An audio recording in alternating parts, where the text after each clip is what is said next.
Hello students, this is Vipasha Gar, history of modern western art code 402 lecture है। आज हम बात कर रहे थे आर्टिस्ट एडगर देगास के बारे में। इसमें आपके 2 पॉइंट हो गए थे। थर्ड है आपका ये आर्टिस्टिक कैरियर। ठीक है।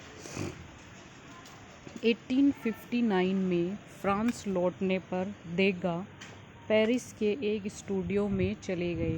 मतलब 1859 में जब वो फ्रांस गए तो वहाँ पे पेरिस का एक स्टूडियो है, वो वहाँ पर चले गए, जिससे उन्हें बे लिली फैमिली को पेंटिंग शुरू करने की अनुमति मिल गई। ये नाम है जो हमने अभी पीछे पढ़ा था, बे लिली फैमिली। ठीक है, उसको पेंटिंग शुरू करने की अनुमति मिल गई। एक थोपने वाला कैनवास यानी इम्पोसिंग कैनवास, जिसे उन्होंने सैलून में प्रदर्शनी के लिए बनाया था। ये इम्पोजिंग कैनवास है, थोपने वाला, जिसे उन्होंने सैलून में प्रदर्शनी के लिए बनाया था। हालांकि यह 1867 तक अधूरा रहा। मतलब जब उन्होंने इस कैनवास की शुरुआत की थी तो ये 1867 तक अधूरा ही रहा था। उन्होंने कई बार काम करना भी शुरू किया। मतलब वो काम करना स्टार्ट करते थे तो फिर वो अधूरा रह जाता था। ठीक है, तो 1867 तक ये अधूरा ही रहा। उन्होंने कई बार काम करना भी शुरू किया, जैसे इतिहास के चित्र। अब इन्होंने ये बताया कि जो उन्होंने काम करना शुरू किया था तो ये चित्र हैं, इतिहास के चित्र हैं ये। ठीक है, अलेक्जेंडर और बाउसे फालस ये एक नाम है, and the daughter of Jeff था। ये 1859 से 60 तक का के बीच का बना हुआ है इनमें। और थर्ड है सेमिरिमिक बिल्डिंग बेबीलोन। ठीक है, इन 1860, ये 1860 ईस्वी का बना हुआ है। नेक्स्ट है द यंग स्पॉन्स अराउंड, ये 1860 का बना हुआ है। ठीक है, ये इनके कुछ मुख्य काम थे जो ये जब बना रहे थे, पर ये कंप्लीट नहीं हो पा रहे थे। देगा ने कई काम किए जिसमें कई परिवार के सदस्य शामिल थे। मतलब उन्होंने बहुत सारे वर्क किए थे जिसमें परिवार के बहुत सारे सदस्य उनके साथ शामिल थे। ठीक है, देगा के न्यू ऑर्लियंस में से एक न्यू ऑर्लियंस में एक कॉटन कार्यालय यानी कॉटन ऑफिस फ्रांस में अनुकूल ध्यान आकर्षित किया। जो ये न्यू ऑर्लियंस है उसमें से एक है ये कॉटन ऑफिस। ठीक है, तो इसमें ये जो काम था इनका कॉटन ऑफिस, इन्होंने ये मतलब सबने ये ध्यान आकर्षित किया था इस काम का। ठीक है, और अपने जीवन काल के दौरान एक संग्रहालय द पाउ, ये नाम है द पाउ संग्रहालय का, ठीक है, द्वारा खरीदा गया उनका एकमात्र काम था। मतलब ये एकमात्र ही काम था जो द पाउ के द्वारा संग्रहालय में खरीदा गया था। 1873 में देगा पेरिस लौट आया और उसके पिता की अगले वर्ष मृत्यु हो गई। ठीक है, 73 में जो देगा था वो पेरिस लौट आया था वापस, और पिता की अगले वर्ष मृत्यु हो गई। यानी जब वो 73 में जब वापस आए थे पेरिस में, तो उसके बाद उनके मतलब अगले ही वर्ष उनके फादर एक्सपायर हो गए। ठीक है, जिसके बाद देगा को पता चला कि उसके भाई रेने ने भारी व्यावसायिक ऋण जमा कर लिया है। मतलब जब उनके फादर एक्सपायर हो गए तो उसके बाद देगा को पता चलता है कि जो उनके भाई थे उन्होंने काफ़ी ऋण ले रखा था, उन पे काफ़ी कर्जा था। तो फिर देगा ने क्या किया कि अपने परिवार की प्रतिष्ठा को बचाने के लिए उन्होंने अपना जो घर था और जो उनका संग्रहालय था, जो उनका मतलब बहुत अच्छा कला संग्रहालय था, उसको उन्होंने बेच दिया, क्योंकि उनके लिए उनके परिवार की प्रतिष्ठा ज़्यादा ज़रूरी थी। तो इस वजह से मतलब अपने घर की प्रतिष्ठा को बचाने के लिए उन्होंने जो उनके भाई ने कर्ज लिया था उसको, कला संग्रहालय और घर को बेच दिया था। जो सब कुछ उन्हें विरासत में मिला हुआ था, वो ये घर और उनका जो ये घर था जो ये इनको विरासत में मिला हुआ था, तो इन्होंने बेच दिया था।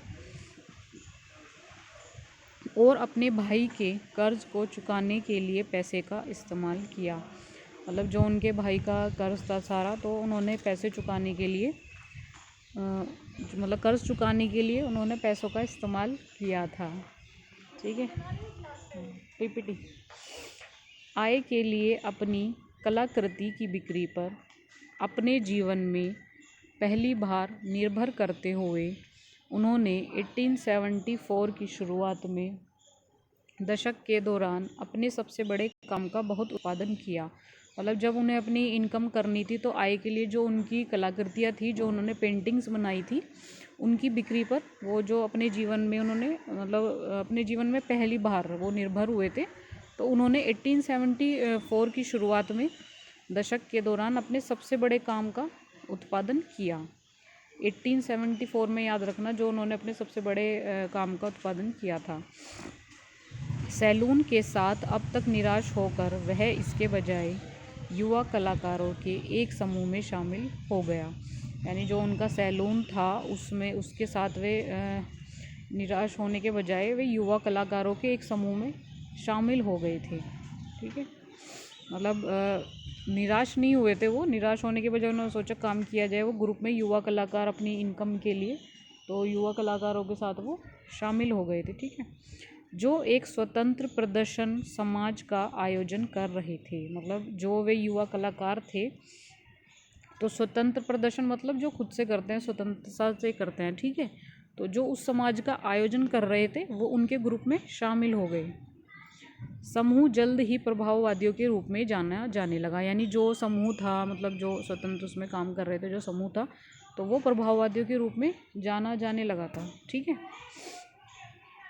1874 और 1886 के बीच उन्होंने 8 कला शो लगाए। मतलब 74 से लेके 1886 के बीच तक उन्होंने 8 कला शो लगाए, जिन्हें इम्प्रेशनिस्ट प्रदर्शनियों के रूप में जाना जाता है। ठीक है, जो उन्होंने 8 कला शो लगाए थे, इन्हें इम्प्रेशनिस्ट प्रदर्शनियों के रूप में जाना जाता है।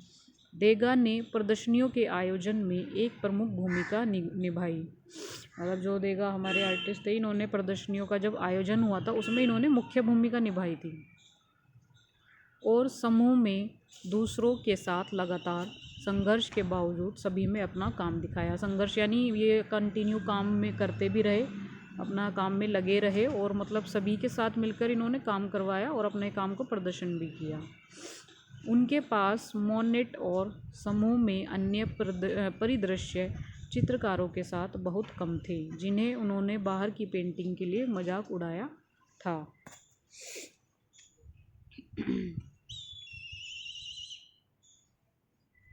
जैसे जैसे उनकी खुद की बिक्री के माध्यम से उनकी वित्तीय स्थिति में सुधार हुआ, मतलब धीरे धीरे करके उन्होंने अपनी पेंटिंग्स बनाई, उनको सेल की, तो धीरे धीरे उनकी जो आर्थिक स्थिति थी वो धीरे धीरे ठीक हुई। तो इसमें ये बताया कि जैसे जैसे उनकी खुद की बिक्री के माध्यम से, यानी जो उनका खुद का वर्क था वो उन्होंने सेल किया, उनकी वित्तीय स्थिति में सुधार हुआ। मतलब अपने बल पे वो खुद खड़े हुए और उन्होंने अपनी वित्तीय स्थिति को थोड़ा ठीक किया। वह उन कलाकारों द्वारा काम इकट्ठा करने के लिए अपने जुनून को भड़काने में सक्षम हो गए। यानी जो कलाकार थे, तो काम इकट्ठा करने के लिए जो उनका जुनून था उसको भड़काने में भी सक्षम रहे, क्योंकि जब उनकी आर्थिक स्थिति ठीक हो गई थी तो इसका मतलब यही था कि वो काम करने में मतलब उन्होंने अच्छे से अपनी 100% अपना दिया और अपनी वित्तीय स्थिति को ठीक बनाया। उन्होंने एल ग्रेको, मानेट, पिसारो, सेजेन, गागोइन, वान गॉग जैसे पुराने समकालीन, मतलब ये सब नाम हैं जो काफ़ी पुराने हैं, समकालीन टाइम के हैं और काफ़ी अच्छे आर्टिस्ट माने जाते हैं। इनका नाम सबका आपने सुना हुआ होगा। ठीक है, माने तो अभी आपने पढ़ा भी है पीछे। वान गॉग जैसे पुराने समकालीन।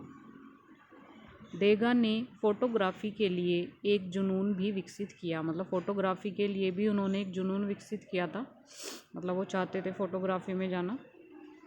उन्होंने अपने कई दोस्तों को अक्सर लैंप लाइट द्वारा खिंचवाए।